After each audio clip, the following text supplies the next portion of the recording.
It's time for the CakeDrain Show with Drake and Cain.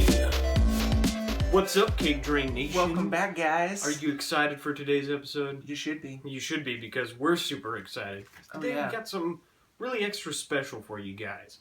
For the Super CakeDrain Show. Super CakeDrain Show. Today we have turned up our creativity knobs on our Imaginatron. Crank it up to 11. And we came up with some hypothetical comic book movies that we think would be awesome to be made. And even further than that, we made posters and came up with like a whole cast list and a synopsis and all this stuff. We went in depth, people. We went full producer on this. Yes. So, you want to start us off with your first movie? I will. The first movie I would love to see is actually of Squirrel Girl. Yes, that's an actual character. For those of you who don't know who she is, if you're not a big comic book nerd like we are, Squirrel Girl is kind of a obscure character in the Marvel Universe. She's a mutant with a tail. She has retractable claws. She has all these. She can communicate with squirrels and things like that. Hence the name. But a huge part of it is she wants to be Iron Man's sidekick, and she does a lot of really cool battles in her comic book series over the many years that she's done it. Nice. So I thought a great movie would be the kind of origin story of her, like of her in high school, like how she gets her tail, how she kind of mutates and gets these powers and things like that, and you know how her fellow students make fun of her. Then she runs away to New York, and is trying to impress Iron Man because he's kind of like. Well, if you're going to run away from home, that's a good reason. Yeah, she wants to become a superhero. She decides to become a superhero because of Iron Man and decides to try to impress him. But Iron Man gets captured by Dr. Doom, and she actually goes in and saves him. Nice. So, that's a good first day, or a good interview. That's a good, starting out process. Hey, I just rescued you. Can I be your sidekick? I just saved you from, the uber villain. Can I help? So my cast on this, Squirrel Girl, aka Doreen Green, would be played by Bailey Madison. She's, if you don't know who she is, if you've seen the movie, just go with it. She was the girl who's supposed to be his daughter, or Jennifer Aniston's daughter in that movie, that pretends to be his. It's a complicated story. But I think she would handle the role really well because she has that kind of goofiness to her. Mm-hmm. But I also think she could take the serious side also, because she was also in Don't Be Afraid of the Dark, which is a very intense horror film. So I think she could handle both sides of that. Iron Man would be Robert Downey Jr., because who else? I mean, he is Iron Man, as I see it. Dr. Doom would I'd go do a flashback to Julian McMahon. He played Dr. Doom in the Fantastic Four films. I think he did an amazing job as the character. He was a good Doom. He was a really good Doom. He was cool. And I think he would take that to the right place in that. Yep. And to direct it, I would have to go with James Gunn for two main reasons. One, he's an amazing writer and director. He did a great job with Guardians of the Galaxy, and he's already said in an interview he would love to do a Squirrel Girl movie. Let's make it happen, James. So let's do it. Call us up. We'll do it. Heck yeah. I'll be like a grip, and he could be like I'll be one of the fake random chimp or something. Yeah. I'll be one of the random kids in the background in the high school. Yeah, or he could be a goon. You could be one of Dr. Doom's I could be beat up by Squirrel Girl. Yep. Come on. That'd be awesome. A lifelong dream right there. Oh, yeah. So, what's your first movie idea? Well, the first movie idea that I've got, this is something that I have been wanting to see a live-action version of forever. Mm. And it's one of my favorite superhero shows ever, and it's Batman Beyond. One of my favorite animated shows of all time. And I think it would be awesome because, believe it or not, they were actually they were trying to develop one after the Batman and Robin thing, after they stopped that, whenever they were wanting to reboot Batman. Before the Christopher Nolan thing came into the picture, they were thinking about doing Batman Beyond. So, who knows? Could still be a potential thing. And basically, if you guys don't know, the basic synopsis is it's set in 2039, because in 2019, sorry guys, it's not that far off, but in 2019, Batman retires. At least he did in this animated universe. And so, 20 years later, he meets Terry McGinnis, who gets mixed up in all this business, meets Bruce Wayne and becomes the next Batman and takes on some awesome stuff. And so basically the plot of the movie would revolve around kind of the pilot episodes of the show, more or less, you know, a little bit more fast-paced, a little bit more action-packed, and bringing in the main villain a little bit earlier in a way. So Terry, basically, here's my plot synopsis. Terry McGinnis is a rebellious young man that that lives with his widowed father. After a fateful encounter with a street gang known as the Jokers, Terry's father is murdered, and a motorcycle chase ends at Wayne Manor. Maine Manor. For all you Wayne Manor. For all you dyslexics out there. Yeah. Diversity, man. There, Terry is saved by the elderly billionaire, and their fates are forever intertwined. And this would just be a dream come true. And for the director, I picked David Twohy, because I think that his sci-fi visual style would really complement this world, the world that Bruce Timm created with the show. Kind of retro-futuristic, you know, sci-fi and high-tech mixed with gothic and archaic architecture. And I think, you know, he's the director of the Riddick movies. If you haven't seen those, go watch those. They're all great. And so I think that his visual style would really bring this world to life in an awesome way. For the cast, I think that Logan Lerman would make a great Terry McGinnis / Batman Beyond. He's a good actor. He's a good young actor. He's got the build for it. He's got the talent for it. And I think he could play the character really well, because Batman Beyond, Terry McGinnis is a much sleeker Batman rather than the bigger, buffer Batman. He lets the suit do a lot of the physical stuff in terms of strength, whereas he's more agile. I think he was like a track athlete or something in high school. Something like that. Anyways, and then for the elderly Bruce Wayne, this man was born to play Batman. Let's be honest, Josh Brolin. And obviously he would have to be aged up a little bit for this particular role. But I think he would just make a great Bruce Wayne. He's got the attitude for it. He's got the face. You know, he's got the voice. It's too perfect. Yep.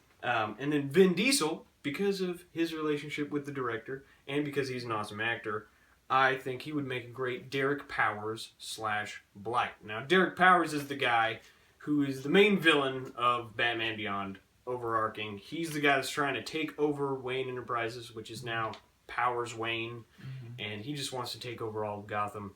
And then, of course, an accident turns him into Blight, this crazy radioactive villain. So cool. And then finally, Jodie Foster for Commissioner Barbara Gordon, Jim Gordon's daughter. I think she would just be great for this role. Once again, I mean, she looks like it, you know, and she has that professional attitude about her. You know, Jodie Foster's very serious, very professional in a lot of her roles. She's definitely got experience playing law enforcers, so I think that would be a good fit.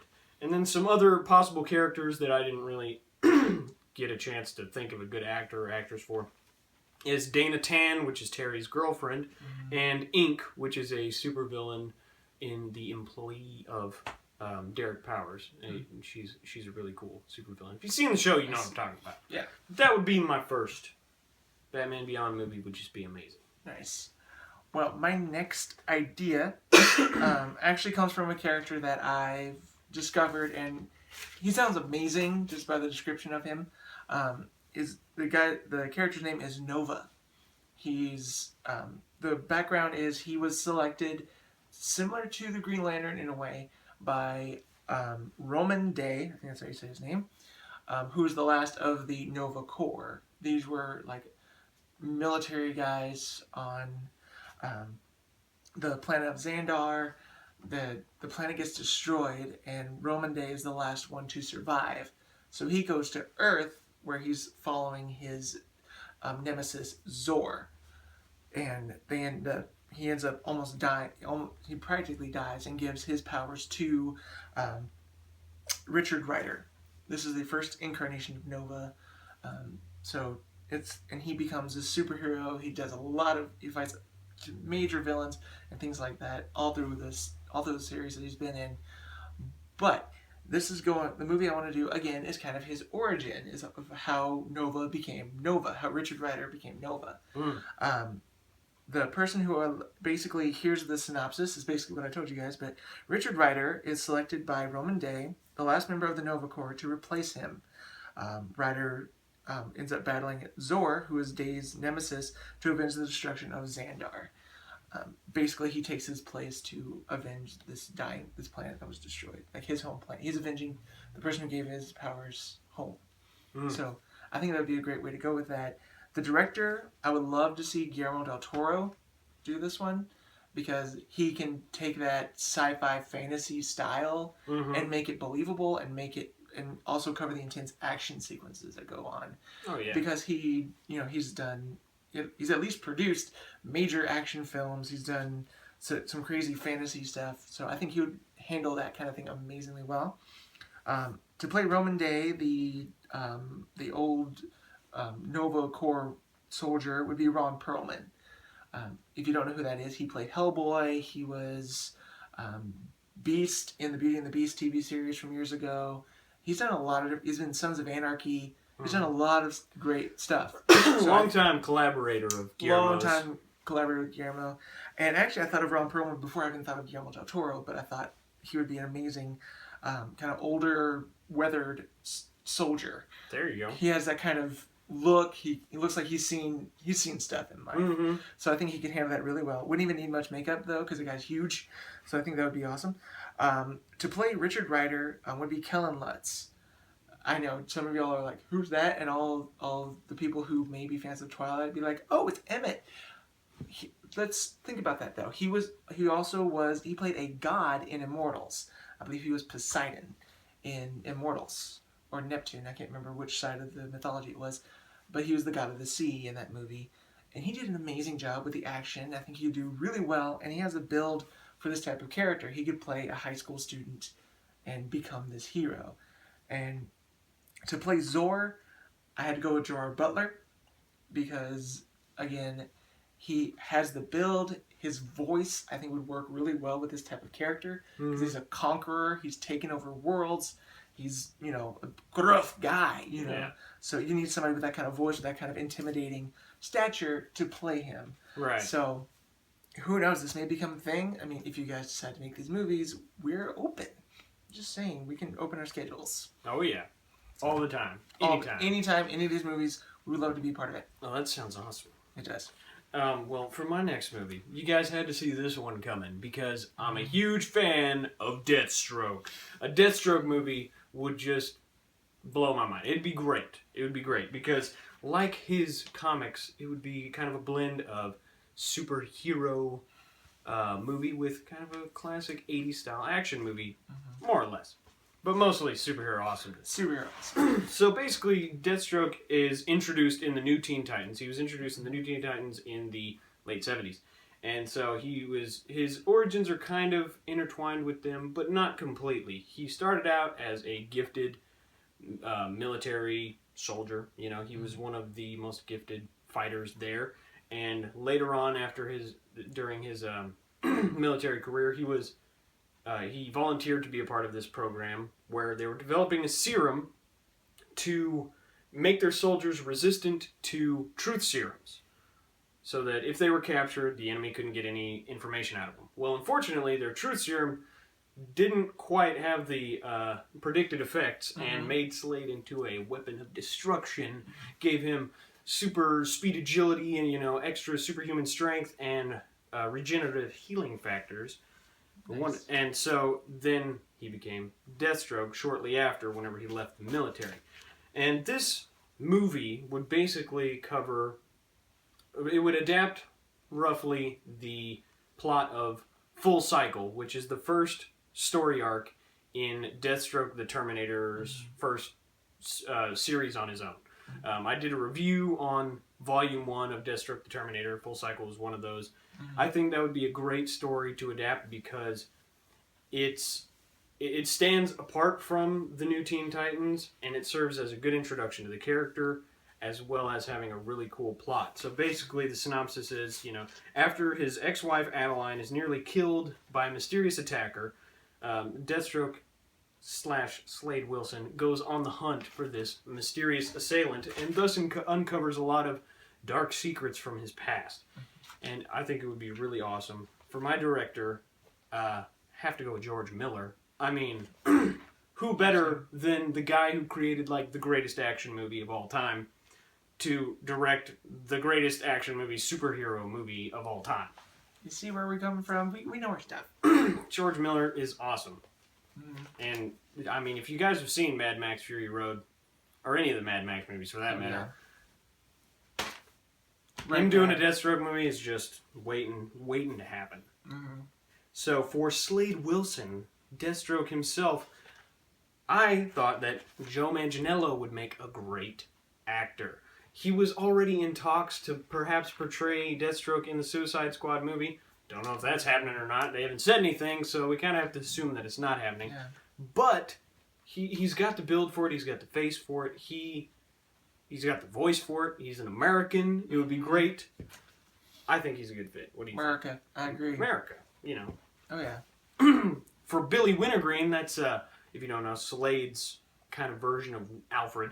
One of his best friends, longtime war buddy. He's from the British Army. For Billy Wintergreen, I think Pierce Brosnan would be perfect. He's an older guy. He's British. He's kicked some butt in his day and can still kick some butt. And he likes to schmooze over the ladies. I mean, come on. Who better to help Deathstroke than James Bond? One of my wife's friends, not naming any names, she's in her 20s and she's got a thing for Pierce Brosnan. So he's a swagging dude. So we'll just leave that at that. And then for the villain, Bill Walsh, aka the Ravager, I would love to see Manu Bennett, the guy who played freaking Slade Wilson on Arrow. And you're thinking, well, why didn't you pick him for Slade Wilson on the movie? Because he's not an American. Not trying to be all like, what do you call it? Nationalist? Americanist? I don't.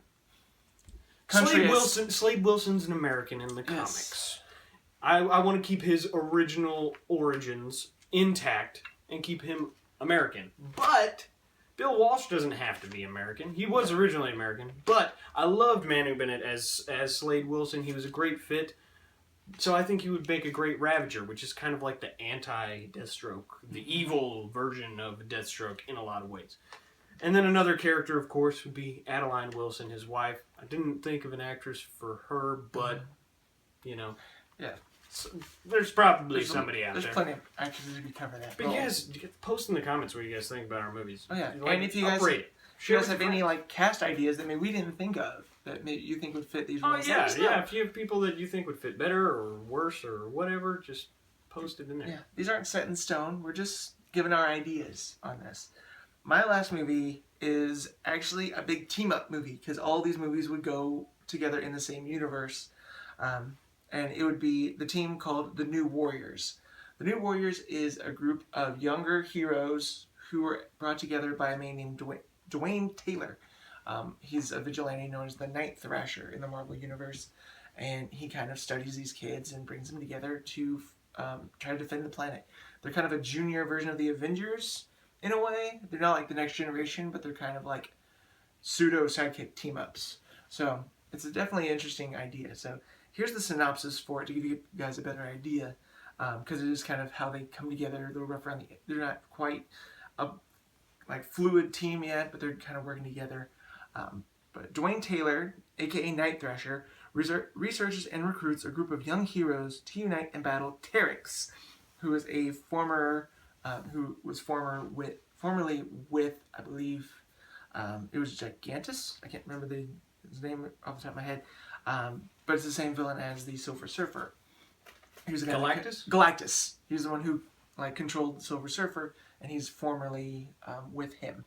So, basically one of the most powerful villains in the entire Marvel Universe. Yeah. If you guys didn't know. If you didn't know. And Terex was one of the guys who worked for him. So, I mean, the guy's going to be pretty tough. Yep. For my director, I would go with Drew Goddard. Drew Goddard directed, most notably, The Cabin in the Woods. I know what you're thinking. A horror movie guy who's doing a superhero film. Let me throw this out there. This is a team of teenagers who are kind of brought together for a common good, and they have to take on this gigantic villain. I mean, I think Drew Goddard would handle the humorous characters as well as the seriousness of it in a really good way, and I think Cabin in the Woods showed that really well. So I think that's why I would love him as a director, and he would make it fun for the cast and crew as well, because he's a big nerd like the rest of us, so why not? To play Michael Thrasher, one of, I think, the more underrated action guys in movies is Michael Jai White. He was Spawn. He's been, he played in the movie Silverhawk. He was one of the henchmen in that movie. He's an amazing martial artist. He's got the build to be this kind of hero. I think he'd be an amazing choice for this role because he's already proven himself as a superhero. Mm-hmm. I mean, come on, guys. What else do you need? Oh, yeah. He's Bronze Tiger on Bronze Arrow. Tiger. Come on, Arrow, guys. yep. Holla. For Justice would be Nicholas Hoult. Speaking of Mad Max, if you've seen Fury Road, he's the kind of crazy dude who keeps spraying his teeth silver. Nux. And he's Beast. He is Beast. He's Beast in First Class and another Marvel character there. But I think he would handle it really well because I think he could handle the like pose of that hero really well, but also kind of have that bit of like energy that he has as well from the comics. Firestar would be Emily Browning. Emily Browning was from Sucker Punch. She was like the main girl in that movie. So you know she can handle action. You know she has the look. Mm-hmm. I mean, she's a very beautiful girl actress, and I think she could handle the role really well because she's kind of new to her power. She's kind of getting used to this whole thing. She can deal with team-ups and battle crazy giant creatures. I mean, come on. Mm-hmm. These people know what they're talking about. Nova, of course, we bring back Kellen Lutz because we're bringing back this whole universe. Because, again, he would fit the role. Speedball, which is kind of a version of the Flash in a way, would be played by Jamie Bell. He was the other guy in Jumper. He was the other guy who kind of introduced... The Irish guy. Yeah, he was the Irish guy in that movie. The Irish Jumper. So I think he'd have the humor for this character. I think he could show the energy. He also played the Thing in the new Fantastic Four, but yeah, we'll just pretend like we'll just act like that doesn't happen. We'll go to Jumper, but I think he would handle that really well because he can handle the effects of moving quickly. He could handle the humor. You know, he has that attitude to him. Yeah. I feel like he could talk really fast, really well. Yeah. And Irish people seem to do that really well. I'm not saying anything against Irish people. I'm just saying you guys awesome. talk fast, but you're awesome. That's a positive. You guys are great. You guys are amazing. Again, it's a big team up. I'm sorry, almost through. Hey, it's all right. Namorita, who is the female counterpart to Namor, the Submariner, would be played by Sinead Grimes Beach. She hasn't really done a lot of movies. She's mostly known for TV, for the show Degrassi and the new 90210. She was in Scream 4 for a short bit, but I think she would have the right poise to play this character because she has a really good range. So I think she could handle the pseudo Queen of Atlantis character really well, or Princess of Atlantis kind of character, and show really well. And for our villain, Terex, who is this very impressive villain, would be Christian Bale. Oh snap! Yeah, switching sides. Christian Bale is an amazing chameleon of an actor. If you've seen, not that I'm supporting this, but no, I'm saying it's a good movie, but a good way of his character would be American Psycho. The two sides of his character on that I think would handle really well. Equilibrium, the kind of emotionless killing machine. And of course he's Batman. But, think Batman but evil and you've got Terex. I think it would be an amazing job. So it's a scary thought. Again, yeah, imagine that on screen. So you see where I'm coming from with this lineup. If you don't know who these actors or actresses are, do your research, look them up, and check out their work. Go Google. You'll see why we picked who we picked. Exactly.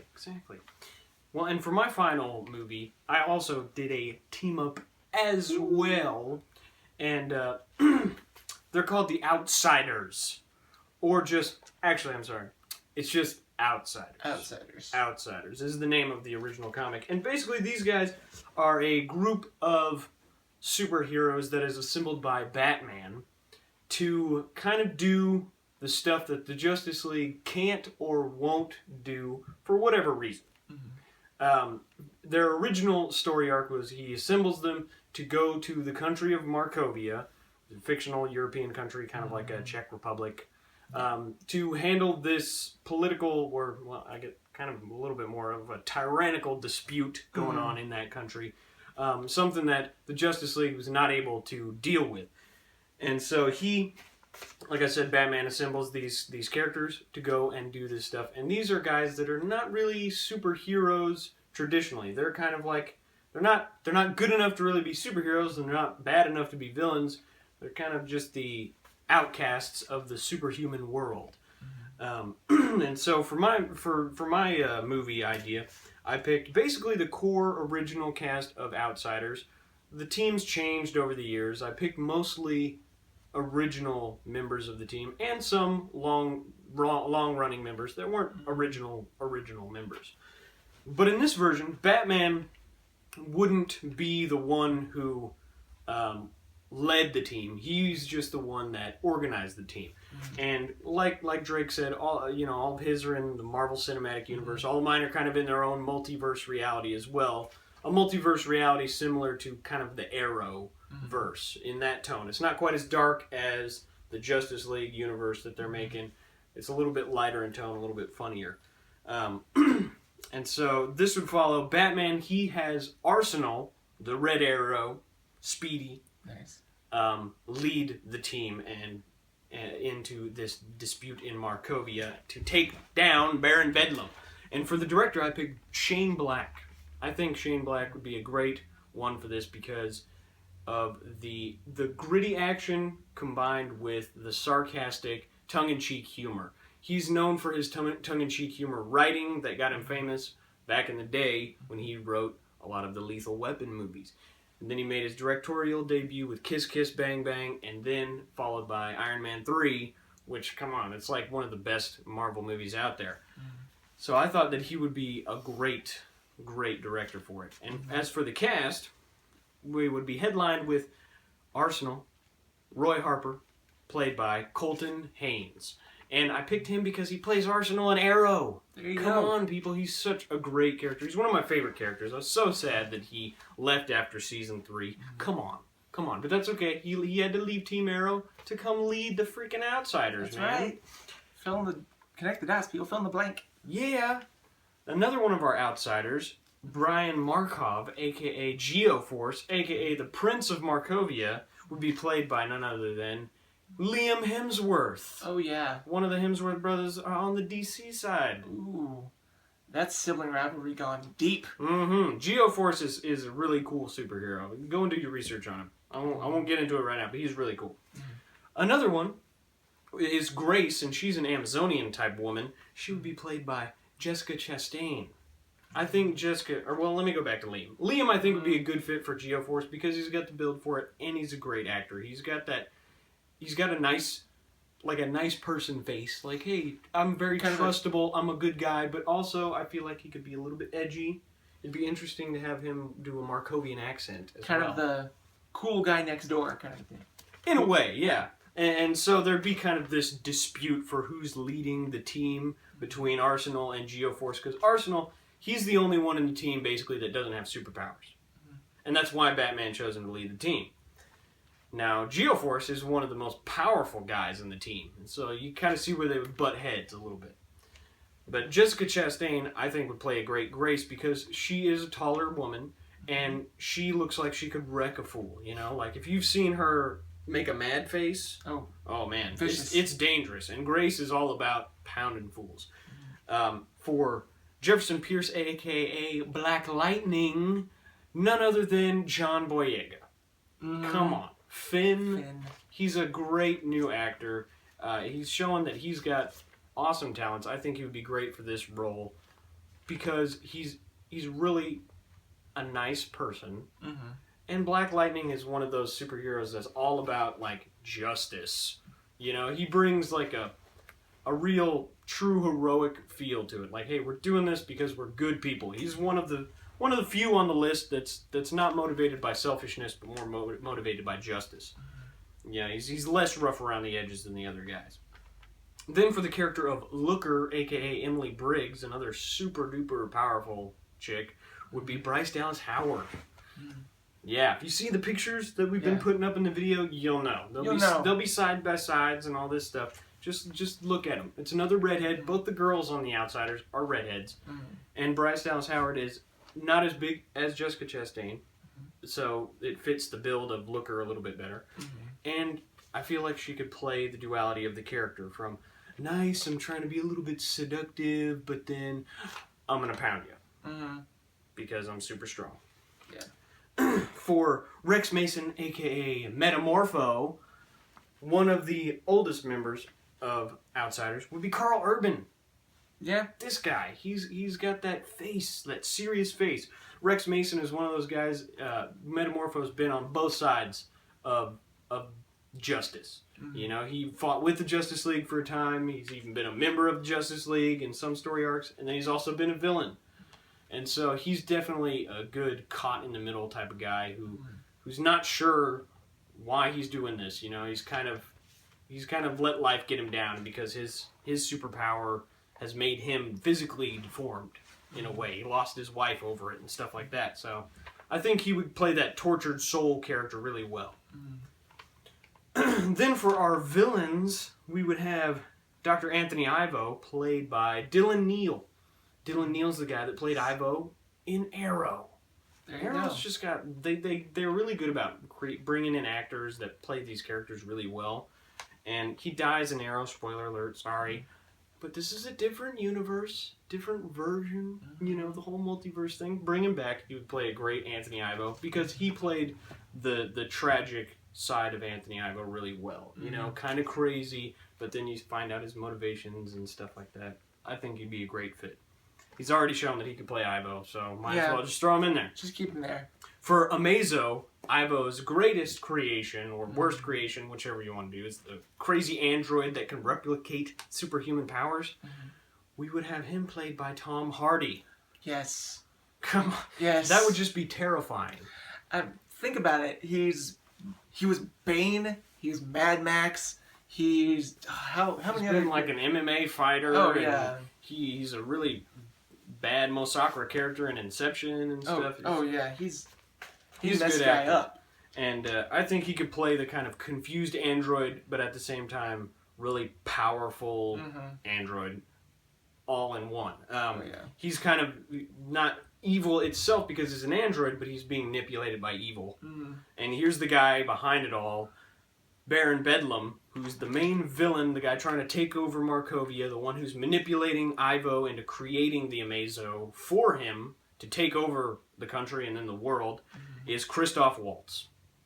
This guy is just such a great actor. He's won Academy Awards, and they are so deserved. He would be a great villain. I mean, he's like the main villain of the new 007 movie. So, come on, there you go. There it is. Need I say more? Yeah. And then finally, for his cameo appearance in the movie, and because he's the one that jump-started Outsiders, Josh Brolin would return as Batman. Of course. Duh, because in my universe, Josh Brolin is Batman. And there you have it, people. Let us know in the comments what you guys thought of our movie picks. If there's any other characters you think would deserve movies that haven't been done yet, let us know. These are movies that haven't been done yet because we thought of ideas that have already been done or are being done. So we thought we'd throw some new ideas at you guys. Oh, yeah. And if you have any other cast recommendations, feel free to let us know. Or any comic book movies you would like to see. Whatever Post you want to those see. in the comments as well. So, throw it over go to Drake's channel. My channel. Check out his channel. Watch his vlogs. They're awesome. Drake the True Snake. We show some behind-the-scenes goodies on our stuff, little sneak peeks, as well as me and my day-to-day craziness and stuff we do. Yeah. And also check out our brother D-Rock up in Canada. He's got two main channels. First one is The Real D-Rock 1. He talks about all things going on in his life. He's a cool dude just to chill out with. It's kind of his hangout channel. And the other one is Wrestling Talk 1. He talks about all things pro wrestling. The man knows his stuff. Also, he just became a pro wrestling referee. Congrats. Made his debut in the Canadian Wrestling Coalition.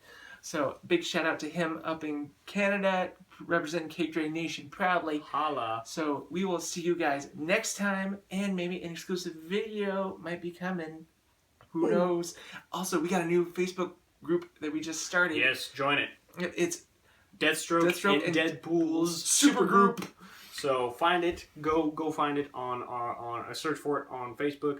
Join it. That's where we can discuss all things Keep the superhero, discussion comic flowing. book, and all that jazz. Thank you guys for sticking around for this extra long, extra special episode of the Super Cake Drain Show. We'll see you guys next time. Peace out. And remember, Bruce!